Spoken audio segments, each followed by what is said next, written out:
Hi hello ನಮಸ್ತೆ. ಇವತ್ತಿನ recipe ಬಂದು ಹುಣಸೆ ಹುಳಿ ಚಿತ್ರಾನ್ನ.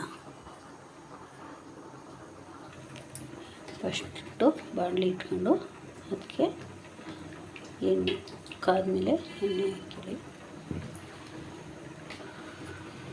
ಎಣ್ಣೆ ಒಂದು ಸ್ವಲ್ಪ ಜಾಸ್ತಿನೇ ಹಾಕಬೇಕು, ಚೆನ್ನಾಗಿರುತ್ತೆ. ಎಣ್ಣೆ ಕಾದ್ಮೇಲೆ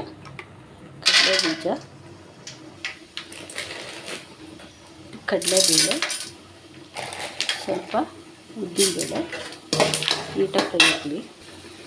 ಫ್ರೈ ಆದಮೇಲೆ ಸಾಸಿವೆ ಮತ್ತು ಕರಿಬೇವಿನ ಸೊಪ್ಪು ಮತ್ತು ಇದಕ್ಕೆ ಬೆಳ್ಳುಳ್ಳಿ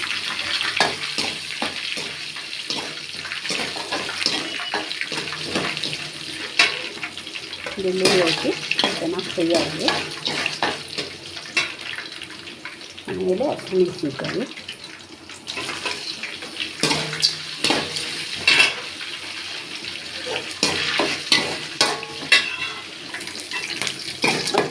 ಈ ಥರ ಫ್ರೈ ಆದಮೇಲೆ ಒಂದೆರಡು ಕಟ್ ಮಾಡಿದ ಈರುಳ್ಳಿ,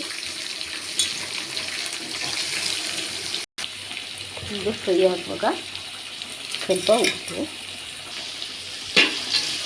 ಹಾಕಿ ನೀಟಾಗಿ ಫ್ರೈ ಮಾಡಿ. ಈ ಥರ ಫ್ರೈ ಆದಮೇಲೆ ಹುಣಸೆ ಹುಳಿ ತಂದಿದ್ವಲ್ಲ, ಹುಣಸೆಹಣ್ಣು ಒಂದು ನಿಂಬೆಹಣ್ಣು ಗಾತ್ರದ ಹುಣಸೆಹಣ್ಣನ್ನ ಹಿಂಡ್ಕೊಂಡು ಹಾಕಬೇಕು. ಇವಾಗ ಇಷ್ಟು ಫ್ರೈ ಆಗಿದೆ. ಈರುಳ್ಳಿ ಎಲ್ಲ ಕಲರ್ ಚೇಂಜ್ ಆಗಿರಬೇಕು. ಇವಾಗ ಇದು ಆಗಿದೆ.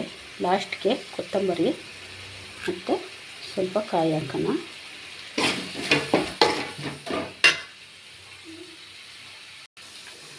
ಕಾಯೆಲ್ಲ ಈ ಥರ ಫ್ರೈ ಮಾಡಿ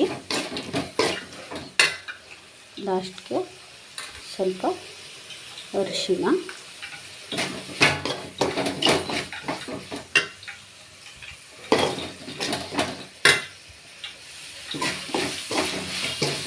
ಸ್ವಲ್ಪ ಫ್ರೈ ಮಾಡಿದರೆ ಇದು ಮುಗಿತು.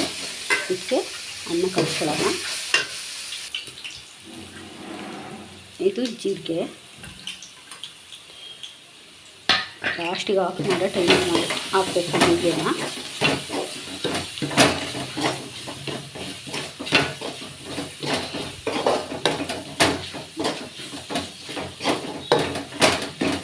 ಒಂದು ಸ್ವಲ್ಪ ಜೀರಿಗೆ ಹುರ್ಕೊಂಡು ಪುಡಿ ಮಡಿಕೊಂಡಿದ್ರೆ ಲಾಸ್ಟಿಗೆ ಹಾಕಿ ಚೆನ್ನಾಗಿರುತ್ತೆ. ಹುಣಸೆ ಹುಳಿ ಚಿತ್ರಾನ್ನ ರೆಡಿಯಾಗಿದೆ. ಅನ್ನ ಕಲಿಸ್ಕೊಂಡಿದ್ದೀವಿ.